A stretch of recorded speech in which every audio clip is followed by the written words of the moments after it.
दोस्तों, doctor APJ Abdul Kalam जी का नाम जब भी हम सुनते हैं, जब भी उनका चेहरा हमारे जहन में आता है, उनके प्रति आदर और सम्मान के भाव अपने आप ही उत्पन्न हो जाते हैं। उनकी सादगी और महानता के बारे में जानकर आंखें नम हो जाती है कि कोई इंसान ऐसा भी हो सकता है।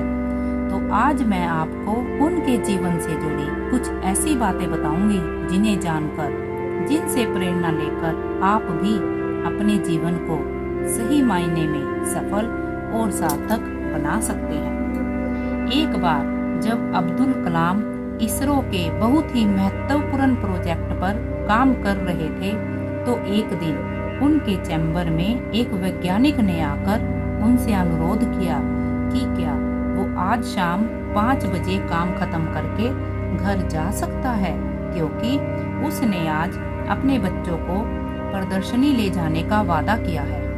कलाम ने उसे अनुमति दे दी। वह वैज्ञानिक खुशी खुशी अपने काम पर लग गया।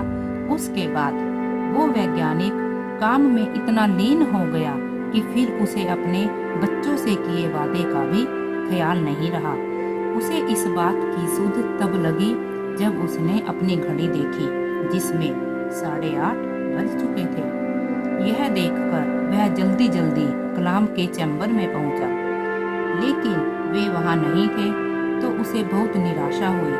उसे अपने बच्चों से किए वादे ना पूरा करने का दुख था। वह उदास मन से अपने घर लौट आया। घर लौटकर उसने अपनी पत्नी से पूछा कि बच्चे कहाँ हैं। पत्नी ने जवाब देते हुए कहा कि क्या तुम नहीं जानते, डॉक्टर अब्दुल कलाम घर आए थे और बच्चों को प्रदर्शनी दिखाने अपने साथ ले गए। दरअसल जब डॉक्टर कलाम ने देखा कि वो वैज्ञानिक मगन होकर अपने काम में लगे हुए हैं, तो उन्होंने उसका ध्यान भटकाना उचित नहीं समझा। लेकिन जब किसी ने अपने बच्चों से वादा किया है, तो वे उन्हें प्रदर्शनी जरूर दिखाने ले जाएंगे। इसलिए कलाम ने बच्चों को घुमाने का काम स्वयं करने का फैसला किया और वे उन्हें प्रदर्शनी दिखाने ले गए। अपनी पत्नी की बात सुनकर उस वैज्ञानिक की आंखों से आंसू छलक पड़े। उसके दिल में अब्दुल कलाम के प्रति जो आदर, जो सम्मान था, वो कई गुना बढ़ गया। उसने मन ही मन कलाम को धन्यवाद किया। दोस्तों, अब्दुल कलाम के जीवन से जुड़ा एक और वाकया मैं आपको बताती हूँ। बात तब की है जब उन्हें वाराणसी दीक्षांत समारोह में बुलाया गया था। उन्होंने देखा कि स्टेज पर कई सारी कुर्सियां लगी हुई हैं, जिसमें बीच वाली कुर्सी बड़ी और उन सब में सबसे ऊंची भी थी, जिस पर उन्हें बैठने को कहा गया। परंतु कलाम साहब ने उस पर बैठने से मना कर दिया और कहा, मैं भी आप लोगों के बराबर का ही व्यक्ति हूँ। अगर सम्मान करना है तो इस पर कुलपति जी को बैठाइए।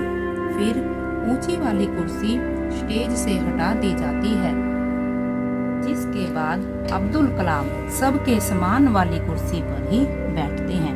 दोस्तों, कलाम अपने जीवन में खुद को कभी बड़ा व्यक्ति नहीं मानते थे। वे अपने आप को सबके बराबर एक समान समझते थे और अपनी इसी समानता के भाव के चलते अब्दुल कलाम साहब कुरान और गीता दोनों का अध्ययन करते थे। उनकी नज़र में कोई भी ग्रंथ छोटा या बड़ा नहीं था। बस ज्ञान जहाँ से भी मिले ले लेना चाहिए, यही उनकी सोच थी।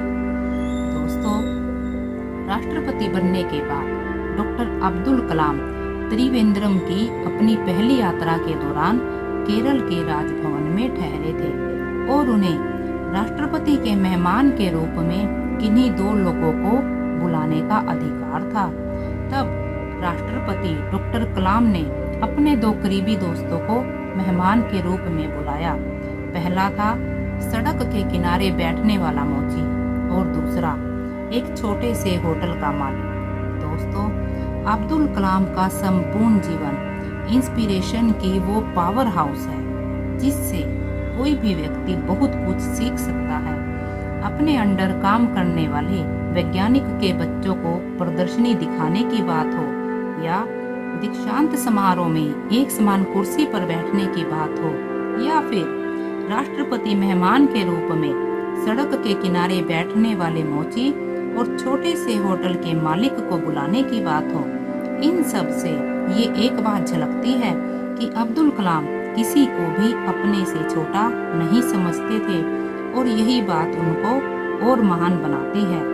छात्र हो, युवा हो या कोई और, हम सभी को अब्दुल कलाम से सीख लेते हुए किसी को भी अपने से छोटा समझने की भूल नहीं करनी चाहिए, क्योंकि हर इंसान में इतनी क्षमता होती है कि वो अपनी स्थिति, अपने हालात को बदल सकता है। जिसे आज आप अपने से छोटा और कमजोर समझने की भूल करते हैं, कल को वो अपनी मेहनत, अपनी लगन और परिश्रम से कहाँ पहुँच जाएगा कोई नहीं जानता।